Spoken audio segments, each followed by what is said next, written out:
Hey beautiful people, this is Xanax, and I am bringing you a MMO to watch for 2014, and it is Black Desert Online.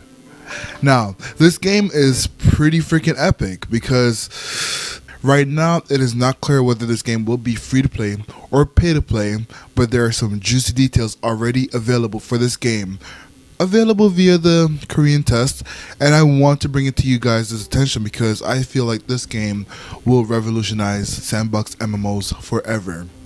A lot of people so far are looking forward to ArcAge.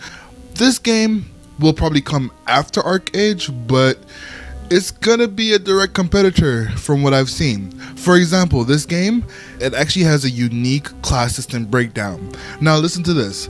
There are so far about 8 classes being planned: Tamer, Wizard, Sorcerer, Warrior, Blader, Ranger, Valkyrie, and Giant. Giant is unique because it's actually both a race and a class.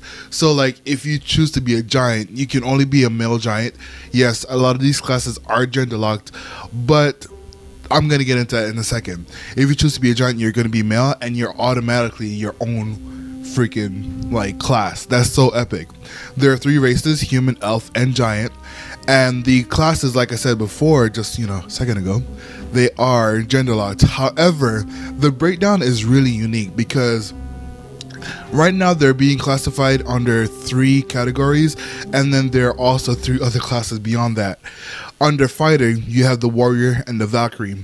The warrior is male, the Valkyrie is female.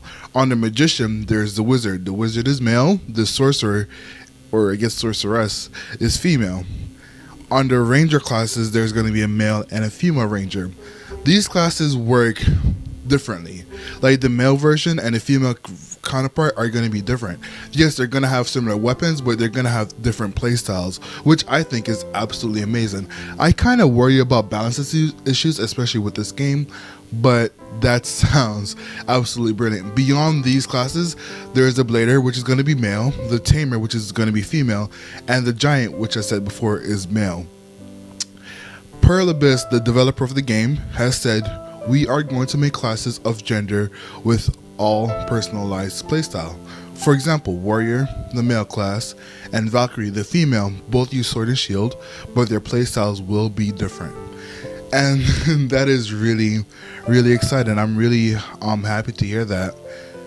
Another thing about this game is that as a sandbox MMO, players are going to be able to participate in all sorts of activities, and from what I've seen so far, they are absolutely epic.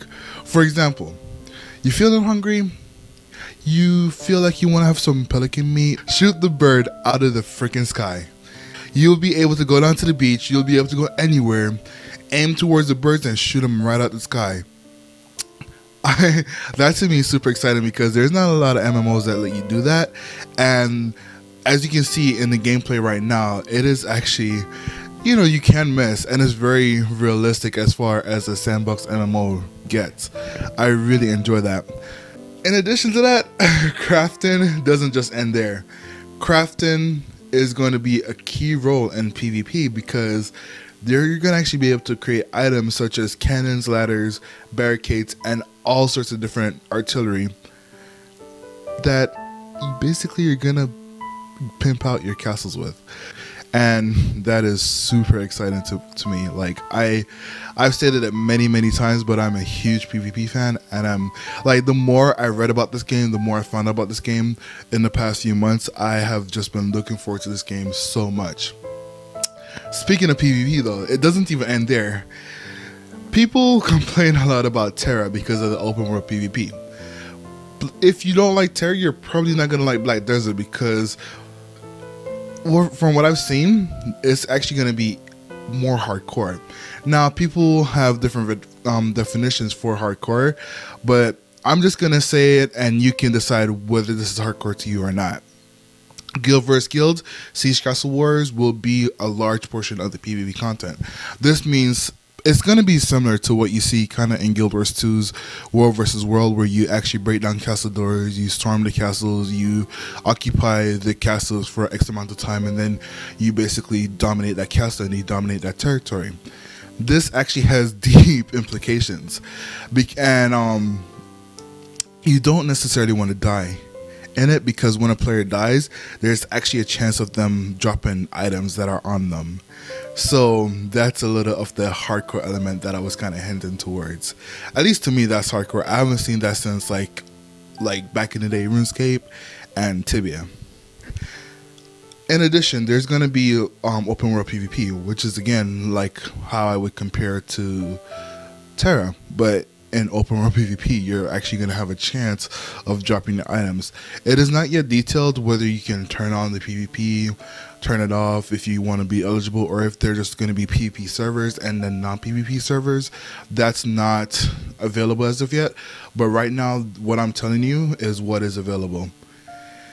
In addition, each guild is only allowed to have a max of 4 castles at any one time, and when they own a castle, I told you it has deep implications.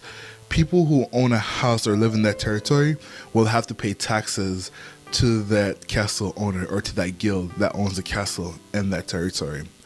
So it is really exciting. PvE in the game right now there's not really too much to be excited about. One thing that is actually exciting though is that there is mountain combat. A lot of people are not gonna like this. There will be no quote-unquote healing class in the game.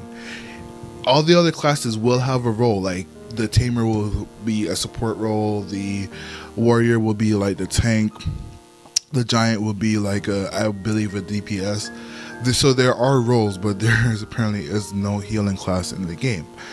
Does that mean like it's going to be like Guild Wars 2 where every class can heal themselves? I don't know that personally. I have not seen that as of yet, but it's going to be interesting to see how they handle healing within the game.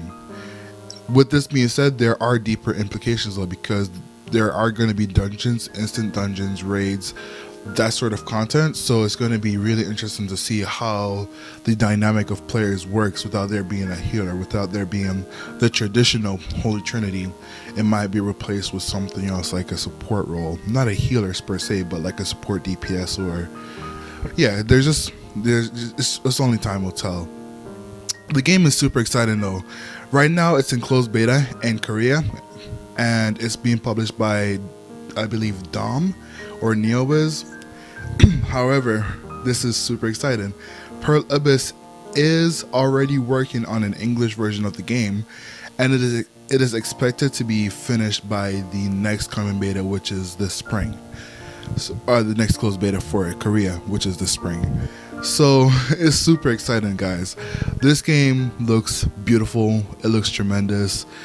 I am a little bit more excited for this one than ArcAge. I'm going to look forward to both games, but this game is definitely an MMO you should keep your eyes on, especially if you are a PvP fan. Guys, I just want to thank you for watching this video. I hope this kind of put this game on the radar for you. Have a wonderful day and stay beautiful. Thank you for watching. Bye.